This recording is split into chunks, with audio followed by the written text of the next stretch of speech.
Now, last week, I think both of us agreed that the best card of the weekend was the Hooker Ramirez Farmer Frenois Mhm. card. And of course, Ramirez scored the 6th round TKO victory over Maurice Hooker. What do you think should be next for Jose Ramirez? I mean, I would love to see him continue in this unification. You Mm-hmm. know, um, the question is, what's going to happen with Pro and Taylor? Mm-hmm. And I think that they're fighting close enough where he could sit back. And I think that from a promotional standpoint, that won't be a problem. So, I mean, I know if Prograis wins, there'll be no issue for Top Rank to do a deal with DeBella at all. Mm-hmm. And if Taylor wins, I don't see any impediment with that happening either. So that could we can have I mean, look how long it took Like for, that. for, for Crawford to do it. And Like, now we're right back there. like that. I was just Oh, thinking that. oh, oh, oh, oh. And don't underestimate that if things go sideways, that Crawford, who's with Top Rank, won't go back down to 140 and have a really big fight with Ramirez. I mean, man, I don't think Crawford gets enough credit for just how much of a straight warrior he is. You know, like the dude, like this, he is an absolute gamer. Like he wants good fights. Like, Mm-hmm. and I think like people might look at it and they may say, "Oh, well, what's preventing him from fighting Spence or whatever?" And obviously, that stuff is all out of his control, out of both of their control for the most part. And I think he's the type of guy you look at him, if it's up to him, he'd fight whoever. And the fact that he's willing, after fighting at 147 for a sustained amount of time, winning a title there, he's willing to drop down to 140 to take tough fights. These are not easy fights, but to take tough fights against guys like Ramirez and Prograis is really something.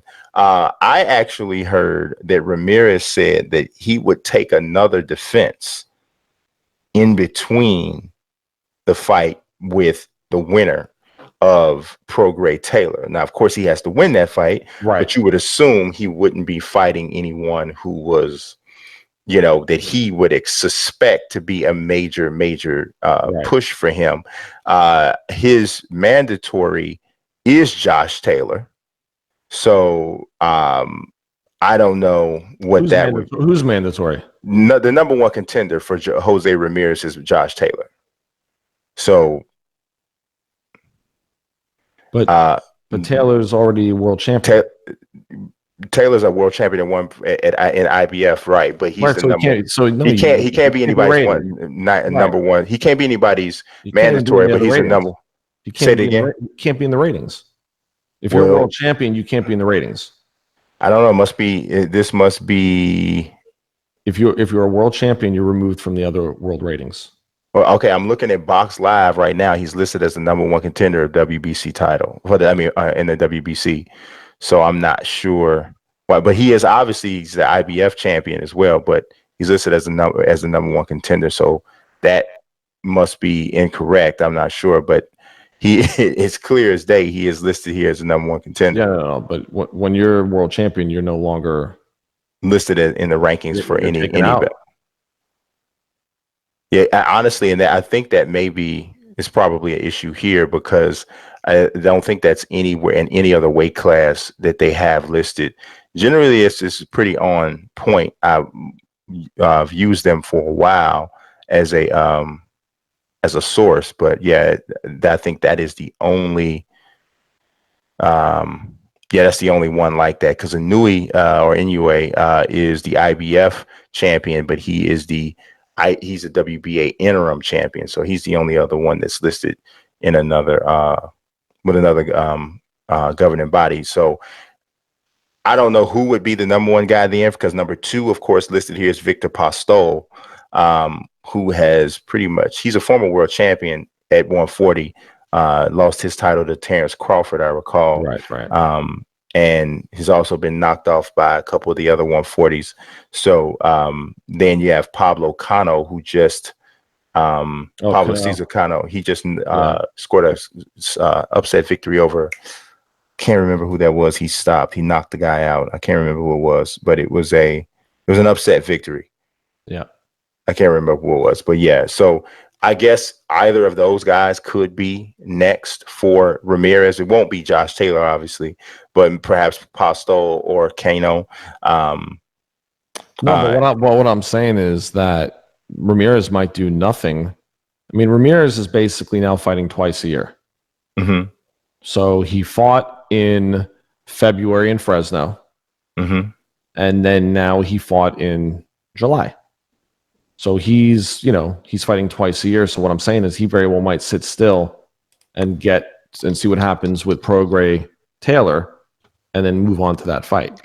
Well, I heard him say, I actually heard him say that he was going to take another fight first. In between Okay. that, Okay. this was during his post fight Mm-hmm. after the win Sure. over Hooker. So I don't know how that'll work out, but he said that he's going to take another fight. So I don't know who it'll be against, or if his promoter will step in and say Right. no, you're not. But that was what came out of his mouth at Okay. that time. So we'll see. We'll see what happens. But I really wish that fight got more love than it got.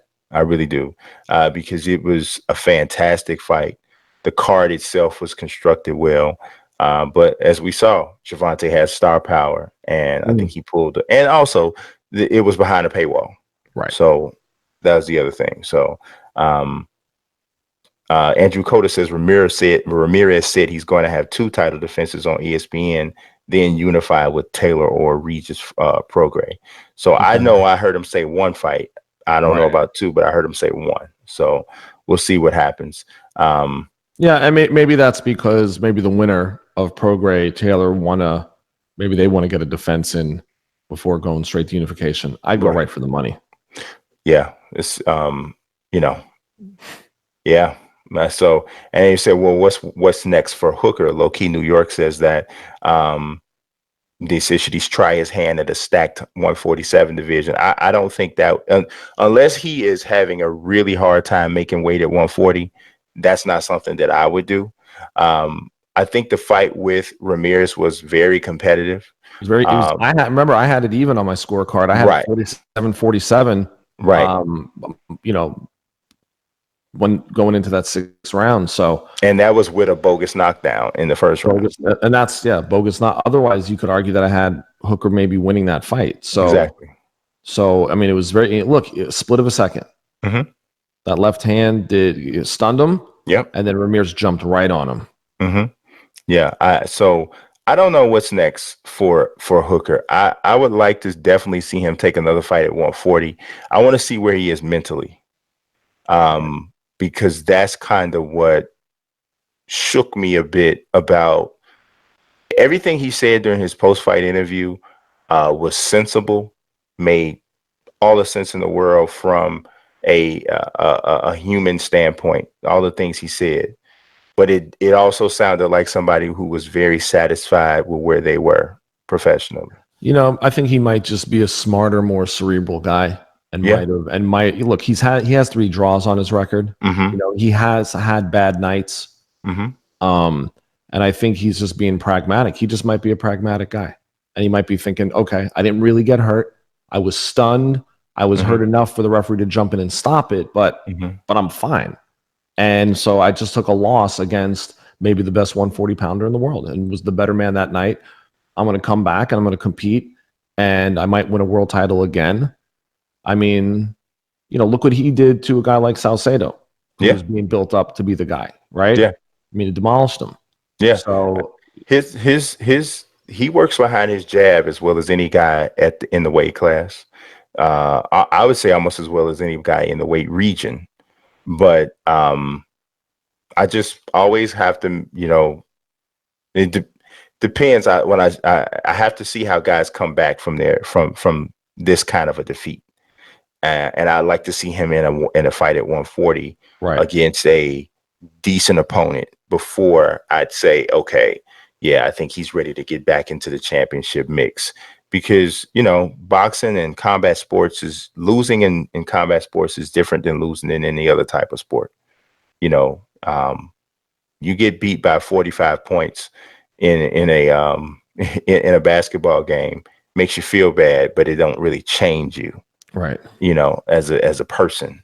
Sometimes a fight like that can change you. It depends. So, but we won't know that until we see him back in the ring again. So, um, Andrew Cota says that he'd like to see Maurice Hooker against Pablo Cesar Cano. I think that's a fight that makes sense. I think Hooker outboxes him all day, but Cano has a fantastic chin. He has insane cardio, and he can punch. Right. So, uh, you know, Hooker's got to be ready. He's got to pack a lunch because it's gonna be Right. it's Right. gonna be a long one. It's gonna be a long one. So,